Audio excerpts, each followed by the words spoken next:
Lázaro, qué gusto saludarte. El gusto es todo mío estar otra vez juntos en Cuba por la Salud, Gisela. Así es, bienvenido a este resumen semanal que como siempre lleva a usted la actualización sobre las noticias generadas para el enfrentamiento a la pandemia. Así es, media hora con el análisis estadístico de una semana caracterizada por el incremento de la tasa de letalidad y que sigue mostrando a la capital como la provincia con mayor afectación por la COVID-19. No faltarán los consejos desde la psicología, el análisis de las posibles causas del incremento de pacientes asintomáticos y las medidas de cuarentena aplicadas en cada territorio. Usted acompáñenos. Ya comenzamos.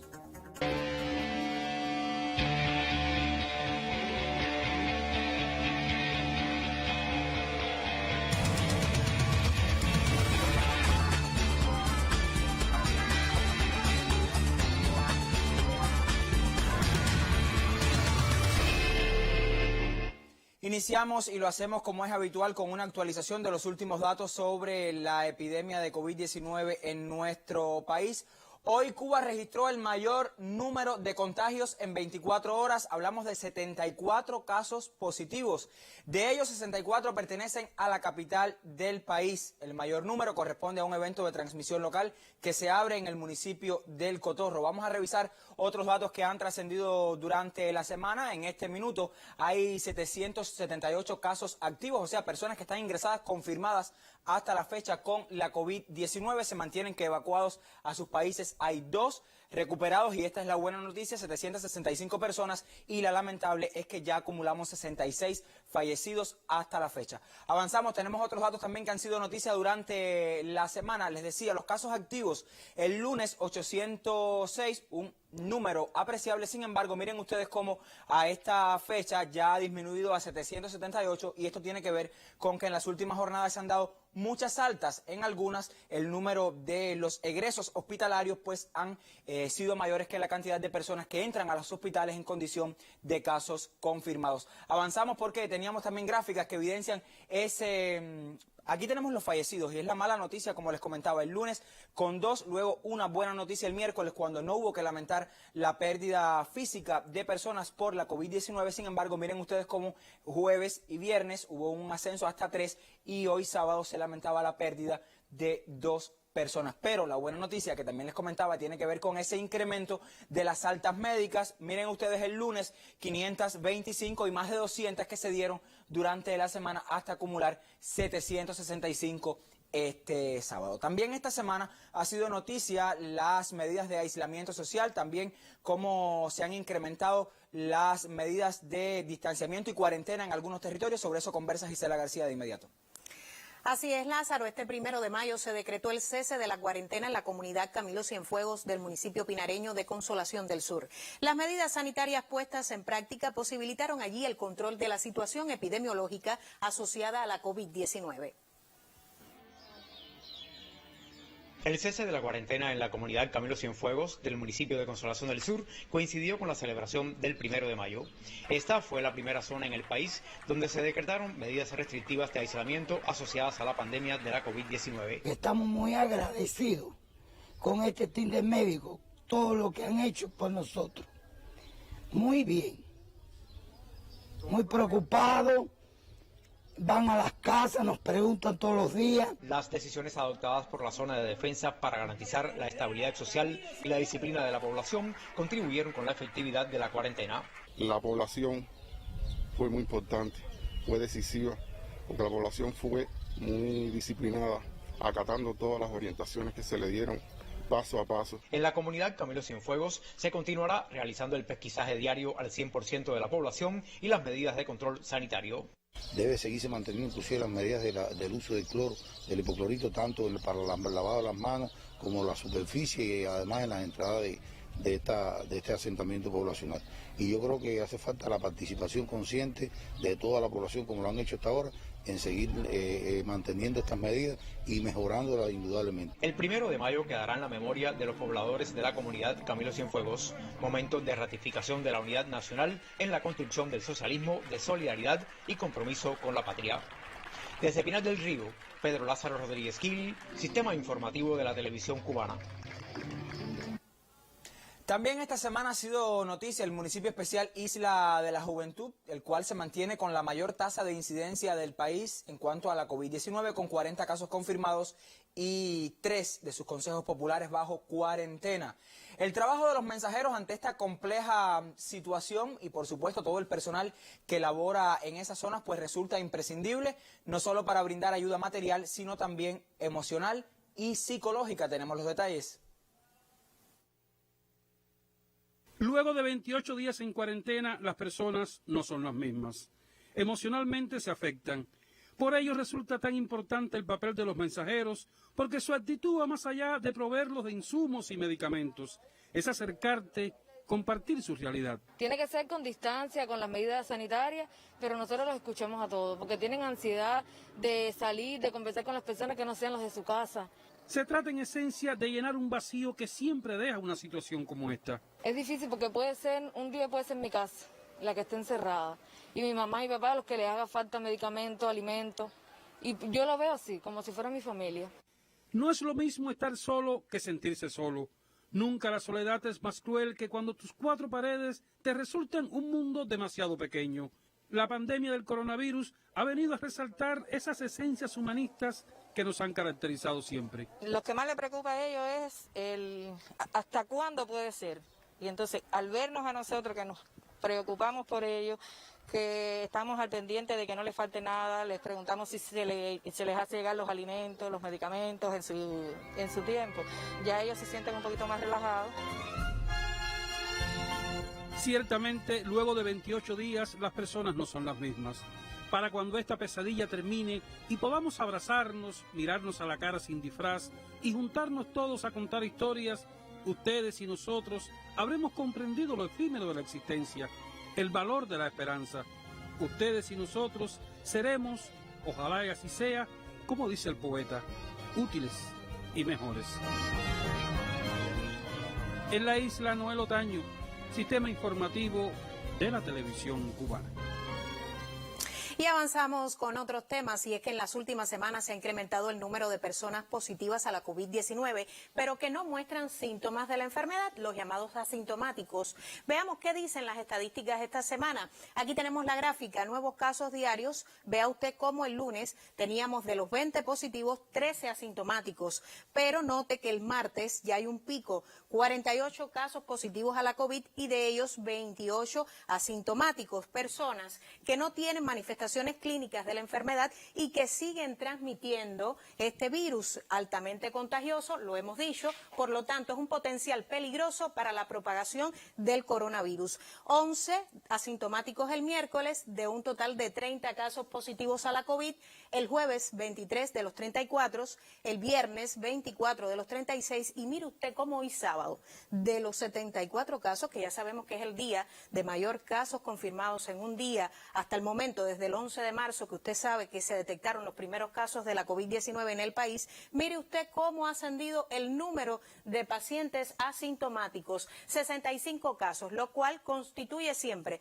una alerta y siempre en las conferencias de prensa, en los partes habituales, el doctor Francisco Durán, director nacional de epidemiología, hace referencia a este tema y a la importancia que tiene, por tanto, extremar las medidas higiénico-sanitarias y, por supuesto, el aislamiento social. Avanzamos con otras tablas. Vamos a ver el uso del pesquisador virtual hasta el momento. Este es el impacto que nos daba Cuba Debates este miércoles. El sitio Cuba Debate registraba el uso del pesquisador virtual, una herramienta muy necesaria que se ha hecho para captar información sobre el estado de salud de la población. Mire usted el total de personas que se autopesquisaron virtualmente, 43.568 es el dato que está ofreciendo Cuba Debate y nosotros lo ponemos por su importancia hoy en este resumen. 223 contactos de casos positivos, de ese total 6.069 declararon tener alguna sintomatología, de ahí la importancia de esta herramienta que ha sido creada por la Universidad de Ciencias Informáticas, usted lo ha sabido durante nuestros reportes de prensa, y 2.628 autopesquisados han declarado datos falsos, lo que insiste y nuevamente nosotros reiteramos en estos resúmenes y en estos reportes de prensa que es necesaria la sinceridad, la honestidad al declarar la información para que sea un complemento a la pesquisa activa que hacen los estudiantes casa a casa.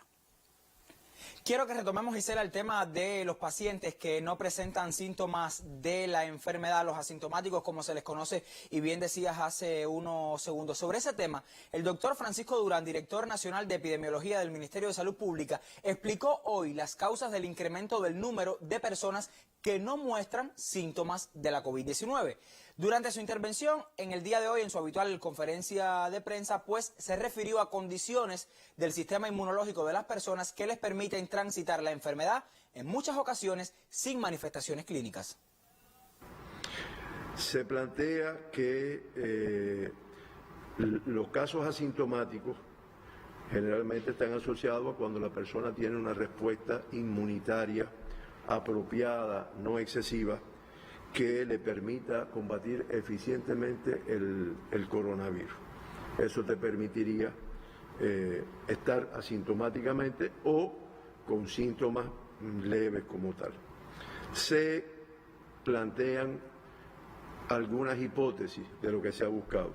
Una tiene que ver con factores de carácter genético, tiene que ver con un elemento genético que si estuviera aquí la doctora Beatriz Macheco lo explicaría, la directora de nuestro Centro de Genética Nacional lo explicaría mejor, que tiene que ver con el celular, el receptor celular AC2. Otro tiene que ver con la mayor susceptibilidad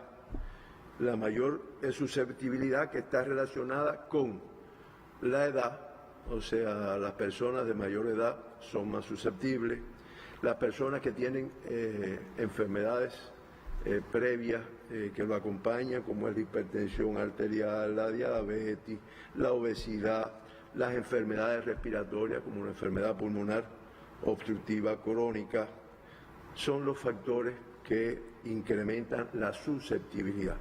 De hecho, se plantea que en los niños es raro la gravedad del cuadro clínico. Se ha visto también que influye lo que creo que ayer o antier explicamos de la tormenta de la citoquina, que es una respuesta inmunitaria exagerada que en un grupo de pacientes que tienen esta enfermedad se ha visto que tienen esta respuesta, lo cual le provoca un daño orgánico excesivo y que muchas veces le cuesta la vida. Se ha visto que las mujeres, y no se predisponga a ninguno, tiene una mayor proporción de cuadros graves, porque a veces tiene una respuesta antiviral un poco más potente, relacionada con un factor que está asociado a los cromosomas, y Beatriz explicaría mejor, que tienden a que haya una mayor gravedad de las mismas.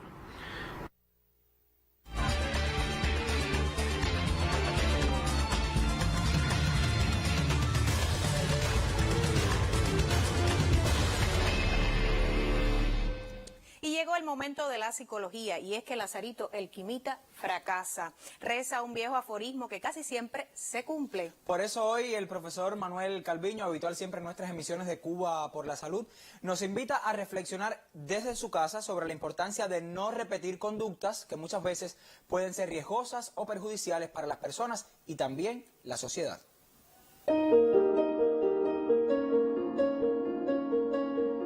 Una vecina, ¿verdad?, salía, ¿no?, caminando tranquilamente para la calle y otra le preguntó, le dijo: oye, fulana, ¿y tú a dónde vas? ¿Para qué sales? Y dice: yo, como todo el mundo, voy hasta la esquina. Me llamó la atención esa idea de que algo así como que si la gente lo hace, yo lo hago. Y eso pues me remitió a la necesidad de pensar en los cuidados que tenemos que tener con la imitación. La imitación es un proceso, insisto, fundamental, siempre y cuando, y pongamos una condición, ese referente, ese modelo que nosotros imitamos, es un modelo positivo. Y aquí ya estamos incluyendo algo importante en lo que tenemos que pensar. La positividad de un modelo es una conclusión a la que uno llega luego de un proceso de reflexión, de pensamiento. Es decir, yo miro algo y digo, esta persona es un buen ejemplo, es un buen profesor, sabe dar bien sus clases, las personas lo aceptan, por lo tanto es, digamos, un buen modelo a imitar. Pero entiéndase que aquí ya la imitación no transcurre de esa manera automática, un poco involuntaria, inconsciente, que puede suceder, como puede suceder en los primeros años de vida. Aquí es un proceso reflexivo. Y por lo tanto ahora estamos hablando de qué, de que tenemos que tener un cuidado extremo.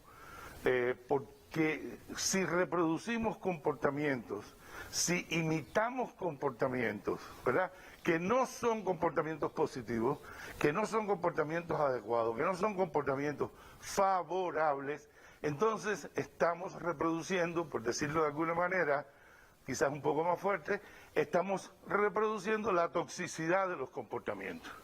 Es cierto que hay personas saliendo a la calle innecesariamente, sí, lamentablemente.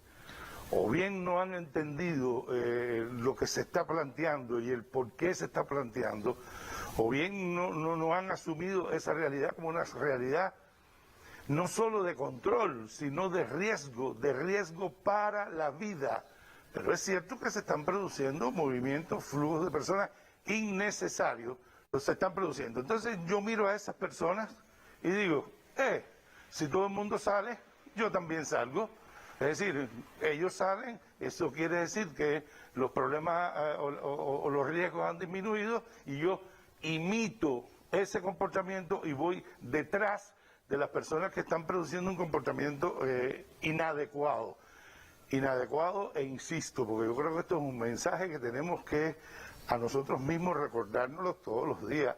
No es solo un problema de inadecuado, es un comportamiento que pone en riesgo la vida de nuestra familia, de las personas cercanas a nosotros, de nosotros mismos y la vida de las personas en general.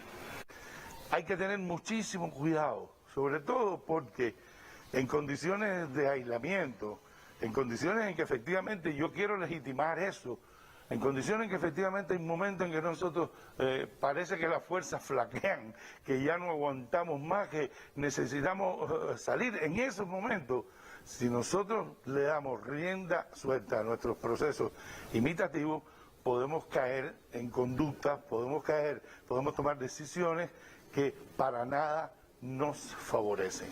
A veces nuestros procesos de imitación que han sido tan importantes en nuestra vida nos juegan malas pasadas y nos llevan por caminos inadecuados, por caminos que conducen a resultados nefastos. Es allí donde tenemos que decir a la imitación, no.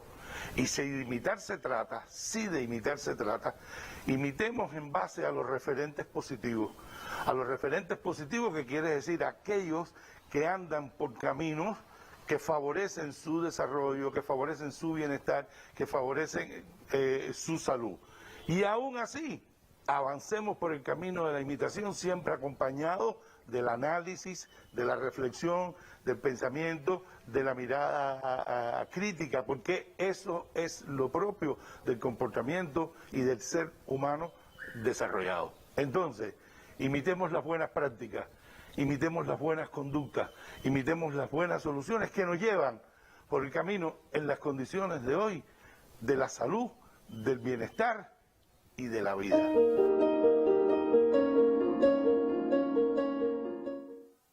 Y nosotros seguimos avanzando con otros temas en Cuba por la salud, porque aun cuando el comercio electrónico es una prioridad para la gestión comercial en el país, la alta demanda durante el último mes a partir del llamado al aislamiento social en Cuba superó las capacidades de respuesta de las tiendas virtuales. Usted lo sabe. Esta semana autoridades del Ministerio de Comercio Interior y las cadenas de tiendas explicaron en conferencia de prensa otras razones que han motivado el funcionamiento inadecuado de esa iniciativa. Veamos en el siguiente reporte.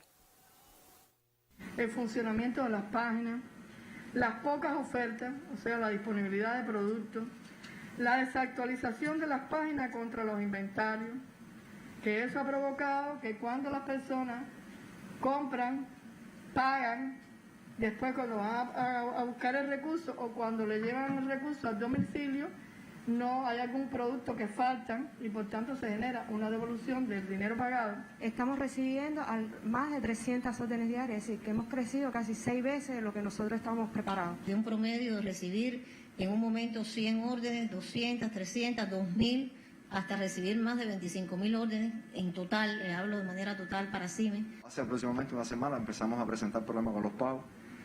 Esto se debe también a la propia saturación. Empezamos a perder o a tener time-out en la comunicación entre la pasarela nuestra, que es Transfermóvil, y la tienda, y eso empezó a propiciar que algunos clientes en el momento de la congestión se les evitara el salto de su tarjeta y la orden no se les generara en la tienda.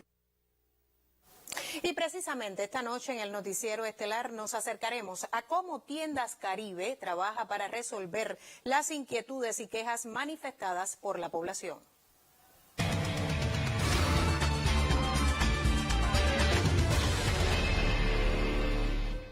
Muchas son las familias cubanas que extreman las medidas para evitar contagios por la COVID-19 al tener en casa algún niño que requiere atención especial, una mujer embarazada o una persona con enfermedades crónicas no transmisibles, también nuestros abuelos, las personas de la tercera edad. Pues bien, nuestro corresponsal en Las Tunas nos acerca a un hogar de ese territorio donde resulta vital protegerse de esta pandemia.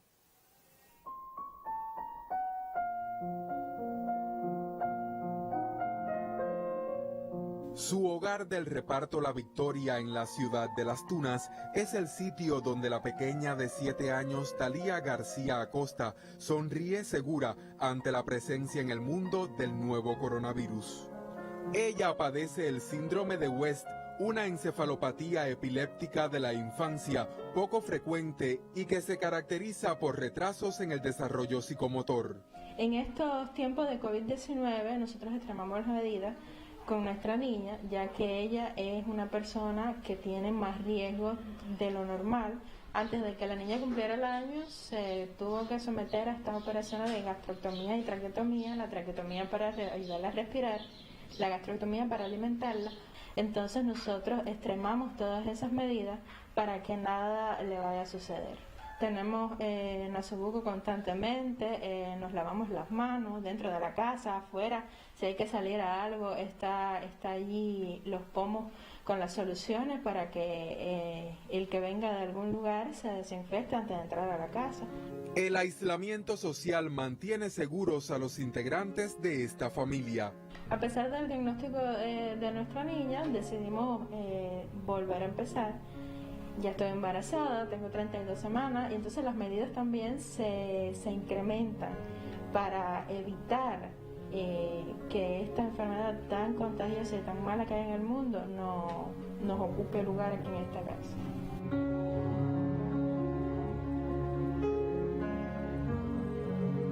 Como medida de seguridad, nosotros decidimos que mi esposo sea el que salga a buscar todas las cuestiones de alimentación y todas las cosas que nos hagan falta para el hogar. El consejo oportuno de esta madre tunera invita a cuidarnos para preservar todos el futuro. Yo les recomiendo a todas las familias que tengan un niño en casa, que tengan una embarazada, que sean disciplinados, que el hogar es el mejor sitio donde podemos estar.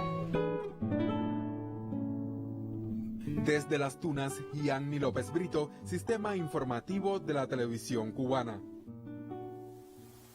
Historias que marcan la cotidianidad de los cubanos, por supuesto, a partir de esta terrible pandemia, la COVID-19, pero que también reflejan el humanismo de la medicina cubana y precisamente de ese humanismo, de la solidaridad de los colaboradores cubanos también por el mundo. Hoy casi tenemos, Lázaro, 65 brigadas médicas cubanas por todo el mundo. Aquí está la colaboración médica cubana durante la COVID-19 que integra la brigada Henry Riff, en el caso de la Henry Riff solo para el contingente internacional contra situaciones de desastres y epidemias, tenemos 25 de esas 65 que hay en el mundo. Usted lo tiene en gráfica ¿Dónde están los colaboradores de la Henry Reeve hoy en 24 naciones? Y por supuesto, allí se pone en alto el papel, el carácter humanista de la medicina cubana. Hablamos, Gisela, de más de 2.030 profesionales que están prestando su colaboración médica en esas naciones y que hasta la fecha han atendido a más de 5.500 pacientes, y esto habla también de cuánto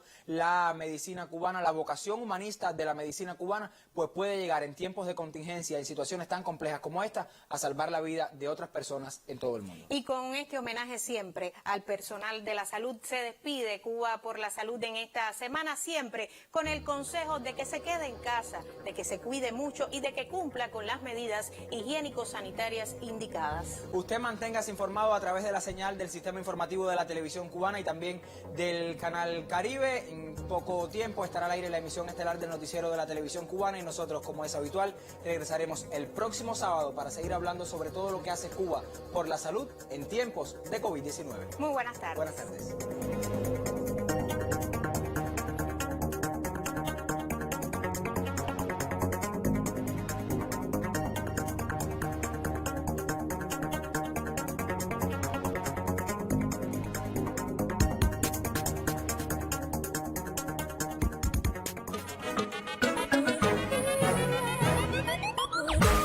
Enciende solo las luces y equipos necesarios. Ahorra ahora. Por nosotros. Por Cuba.